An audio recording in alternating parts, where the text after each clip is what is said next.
ஒரு அண்மை செய்தி.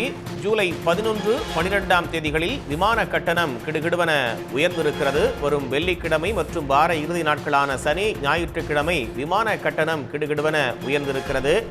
ஞாயிற்றுக்கிழமை ஆனி மாதத்தின் கடைசி முகூர்த்த நாள் என்பதால் விமான கட்டணம் உயர்வு என்று தகவல்கள் வெளியாகி இருக்கிறது.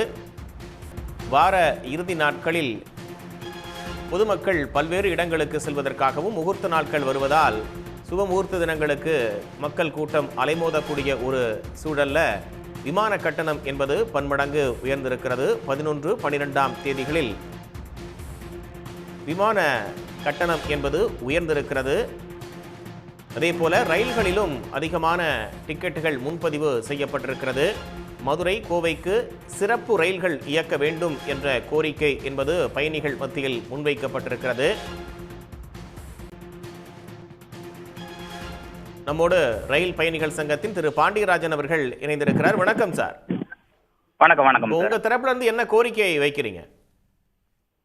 இப்ப மதுரை, திருநெல்வேலி, தென்காசி, தூத்துக்குடி இந்த தென் மாவட்டங்கள் சார்ந்து பாத்தீங்கன்னா ரயில்கள்ல முன்பதிவு அளவுக்கு அதிகமா போய் இப்ப பாத்தீங்கன்னா குறிப்பிட்ட முன்பதிவு தான் பண்ண முடியும்னு சொல்லிட்டு முன்பதிவோட அளவையும் குறைச்சி ரெக்ரீட்னு கொண்டு வந்துட்டாங்க எல்லா ட்ரெயின்லயுமே, இன்க்ளூடிங் பாண்டியன், வைகை, தேஜாஸ், நெல்லை, கன்னியாகுமரி, பொதிகை, பால்சிட்டி, செந்தூர், எந்த ட்ரெயின் எடுத்துக்கிட்டாலும் இப்ப யாருமே முன்பதிவு செய்ய முடியாத அளவுக்கு ரெக்ரீட்.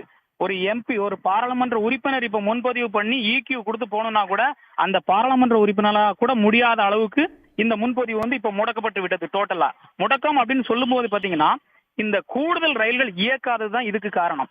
இந்த பாண்டியன் எக்ஸ்பிரஸை பொறுத்தவரையில இன்னொரு பாண்டியன் எக்ஸ்பிரஸ் மதுரைக்கு தேவை அப்படின்றது இரண்டாவது தேவையா இருக்கிறது குறித்து பல்வேறு ரயில்வே ஆலோசனை குழு கூட்டத்துல நாங்க கோரிக்கை வைத்திருக்கிறோம். அதுபோக பாத்தீங்கன்னா சென்னையில நடைபெற்று கொண்டிருக்கக்கூடிய மண்டல ஆலோசனை குழு கூட்டம், இந்த மாதிரியான பாராளுமன்ற உறுப்பினர்கள் கலந்து கொள்ளக்கூடிய கூட்டங்களா இருக்கட்டும், இதுலயுமே பல்வேறு கோரிக்கைகள் கொடுத்துக்கிட்டே இருக்கும். இந்த இரண்டாவது ரயில் கோரிக்கை இன்னும் நிறைவேறாம இருந்துகிட்டு இருக்கு. அதே மாதிரி பாத்தீங்கன்னா நெல்லையை பொறுத்தவரையில இரண்டாவது ரயில், நெல்லை எக்ஸ்பிரஸ் மாதிரியான இரண்டாவது ரயில் வேணும்ன்ற கோரிக்கையும் இன்னும் அப்படியே தான் வச்சுக்கிட்டு இருக்காங்க. வார இறுதி நாட்கள்ல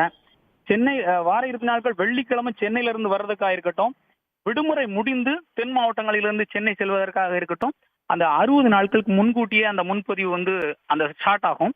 அது பாத்தீங்கன்னா டோட்டலாவே முடங்கி இருக்குது. எனவே இரட்டை ரயில் பாதை அமைச்சு விட்டோம், அந்த மின்மயமாக்கல்லாம் முடிச்சிட்டோம், எல்லாம் இன்ஃப்ராஸ்ட்ரக்சர் டெவலப் பண்ணிருக்கோம்னு சொல்றாங்க.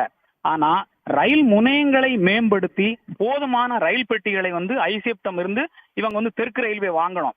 இப்ப முனைய பிரச்சனைன்னு சொல்லும் போது பாத்தீங்கன்னா திருச்செந்தூர்ல பாத்தீங்கன்னா 18 பெட்டிகள் நிறுத்தப்படக்கூடிய 3 நடைமேடைகள் தான் இருக்குது. 24 பெட்டிகள் கூட நிறுத்த முடியாது. அப்படி ஒரு நிலைமை இருந்துகிட்டு இருக்கு. மதுரையை பொறுத்த அளவுல பிட்லைன் 4 இருக்குது. அதுலயுமே இப்போ சேச்சுரேட் ஆயிடுச்சு. இதுக்கு மேல மெயின்டெனன்ஸே பண்ண முடியாத அளவுக்கு ஆயிடுச்சு. திருநெல்வேலியுமே அந்த சிச்சுவேஷன் எல்லாம் இருந்துகிட்டு இருக்குது. சோ இந்த முனையங்களை மேம்படுத்த வேண்டும். கூடுதல் முனையங்களை தென் மாவட்டங்களில் உருவாக்க வேண்டும். உதாரணத்துக்கு சொல்லணும்னா தென்காசியை பெரிய முனையமாக மாற்ற வேண்டும். ராமேஸ்வரம் அந்த திசையில பாத்தீங்கன்னா கூடுதல் அது பக்கத்துல அருகில சேட்டலைட் முனையம் ஒன்று உருவாக்க வேண்டும். தூத்துக்குடிக்கும் அதே மாதிரி உருவாக்க வேண்டும். இப்படி முனையங்களை அதிகப்படுத்தினால்தான் இவங்க கூடுதல் ரயில்களை இயக்க முடியும். என்ன காரணம் சொல்றாங்கன்னா போதுமான நடைமேடைகள் இல்லாத காரணத்தினால கூடுதல் ரயில்கள் இயக்க முடியவில்லை அப்படின்ற பதில் தான் ரயில்வே ஆலோசனை கூட்டத்துல சொல்லிக்கிட்டு இருக்கிறாங்க. எனவே ரயில்வே துறைக்கு நாங்க வைக்கிற கோரிக்கை என்ன அப்படின்னு சொன்னா, தென் மாவட்டங்களை பொறுத்தவரையில் 3-4 கூடுதல் முனையங்களை உருவாக்க வேண்டும். கூடுதல் ரயில் பெட்டிகளை பெற வேண்டும். இப்ப பாத்தீங்கன்னா தெற்கு ரயில்வே ரயில் பெட்டிகள் பற்றாக்குறையால தவிச்சுக்கிட்டு இருக்காங்க. சோ அப்ப கூடுதல் ரயில் பெட்டிகளை ரயில்வே வாரியம் தெற்கு ரயில்வேக்கு ஒதுக்க வேண்டும். அதுபோக லோக்கோ பைலட் ஷார்டேஜ்னு சொல்லிட்டு சிறப்பு ரயில்களை இயக்க முடியாத அளவுக்கு போய்கிட்டு இருக்குது. இந்த பணியாளர்களுக்கு அதிக அழுத்தம் கொடுத்துக்கிட்டு இருக்காங்க. ரயில்வே துறையை பொறுத்தவரை இந்த இயக்குதல் பிரிவுக்கு பாத்தீங்கன்னா அதிக அழுத்தம், ஆள் குறைப்பு, இப்படி பிரச்சனையும் ஒரு பக்கம் போயிட்டு இருக்கு. எனவே தெற்கு ரயில்வே இந்த ஆட்குறைப்பு நடவடிக்கையை கைவிட்டு கூடுதல் ஆட்களை நியமனம் செய்யணும். கூடுதல் ரயில் பெட்டிகளை அவங்க ப்ரொக்யூர் பண்ணிட்டு இந்த ரயில் முனையங்களை மேம்படுத்தினா மட்டும்தான் இந்த கூடுதல் ரயில்களுக்கு சாத்தியம் இருக்கும்.